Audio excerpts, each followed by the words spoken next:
হামজা চৌধুরীর পরে এখন সবচেয়ে বেশি কথা হচ্ছে সামিত সোমকে নিয়ে।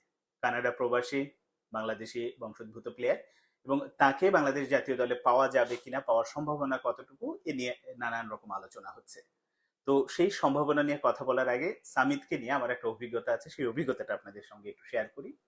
এটা 2016 সালের মাঝামাঝিতে হবে। তখন সামিত কেবল অনূর্ধ্ব 18 দলে, কানাডা অনূর্ধ্ব 18 দলে ডাক পেয়েছে।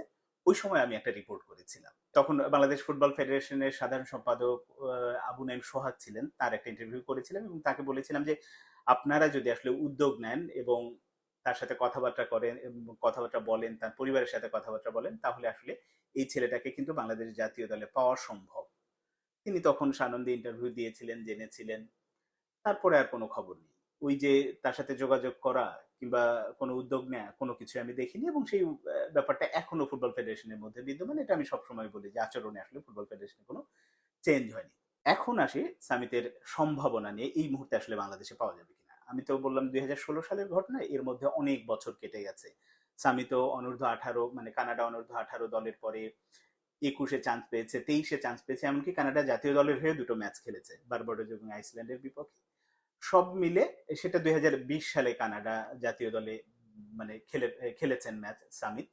তো এর মধ্যেও আবার সময়টা পার হয়েছে, অর্থাৎ সামিত কিন্তু তার কানাডা জাতীয় দলে খেলার জন্য যে সম্ভাবনা, যে প্রাইম সময়টা, সেইটা পার করে ফেলেছেন। এখন কানাডা জাতীয় দলে তার চান্স পাওয়াটা কঠিন, এই কারণে যে আগামী বিশ্বকাপ যেহেতু কানাডাতে হবে, কানাডা লাস্ট বিশ্বকাপেও খেলেছে, ভালোও করেছে। তো এখানে যে কম্পিটিশন, সামিতের এখন কানাডা জাতীয় দলে চান্স পাওয়াটার সম্ভাবনা খুবই ক্ষীণ। ফলে সে যদি জাতীয় দলে খেলতে চায়, আর একটা অপশনই এখন আছে হাতে খোলা, সেটা হচ্ছে বাংলাদেশে। এবং যেহেতু হামজা চৌধুরী চলে এসেছে, ফলে সামিতকে যদি আসলে বোঝানো যায়, তার সাথে যোগাযোগটা করা যায়, পরিস্থিতি যে হামজা এসেছে, আরো অমুক অমুক আসছে, তুমি যদি আসো এটা তোমার জন্য যেমন প্রাইড হবে, বাংলাদেশের জন্য ভালো হবে, বাংলাদেশের মানুষের জন্য ভালো হবে এবং গোটা তোমার ক্যারিয়ারের জন্য অন্যরকম একটা ব্যাপার হবে। এইটা যদি আসলে বোঝানো যায়, এটা ফুটবল ফেডারেশন থেকে বোঝাতে হবে। আমি আপনি যদি আসলে ব্যক্তিগত পর্যায়ে থেকে তার সাথে মেসেঞ্জারে বলেন, হোয়াটসঅ্যাপে বলেন, যতই যোগাযোগ করি, এটা কোনো আসলে যোগাযোগ না। মূল যোগাযোগটা করতে হবে ফুটবল ফেডারেশনকে। তো সেইটা যদি তারা করে, তাহলে কিন্তু সামিতকে পাওয়া সম্ভব। এর পাশাপাশি এই এফসি এশিয়ান কাপ বাছাই পর্বের জন্য আসলে আহরামকে দলে ডাকা উচিত, স্কোয়াডে রাখা উচিত। যে অস্ট্রেলিয়া প্রবাসী, অলরেডি অনূর্ধ্ব 17 দলে বাংলাদেশের হয়ে খেলেছেন।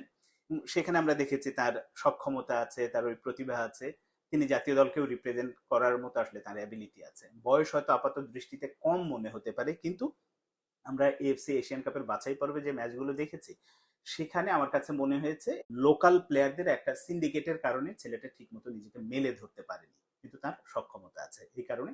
এর বাইরে রাহবারের কথা নিশ্চয়ই মনে আছে, জেমি ডে রেখেছিলেন, তার বাংলাদেশ জাতীয় দলের হয়ে অভিষেকও হয়েছে, কাগজপত্রেও কোনো সমস্যা নেই এবং সামিতেরও সমস্যা নেই, আহরামেরও সমস্যা নেই, রাহবারেরও সমস্যা নেই। এর পাশাপাশি নবাবের কথা বলতে পারি, নবাবকেও তো আসলে জাতীয় দলের ক্যাম্পে ডেকেছিল। সবকিছু মিলে এই 4-5 জনের কিন্তু ভালো একটা সম্ভাবনা আছে। হামজা চৌধুরী আসছে, তিনি ডিফেন্সিভ মিডফিল্ডার হিসেবে খেলেন। তার সারাউন্ডিং আসলে বাকি 8-10 জন যদি প্লেয়ার ভালো না হয়, ভালো তাকে বুঝতে না পারে, তার কাছ থেকে খেলাটা কোচ আদায় করতে না পারে, তাহলে কিন্তু একা হামজা চৌধুরী কিছু করতে পারবে না।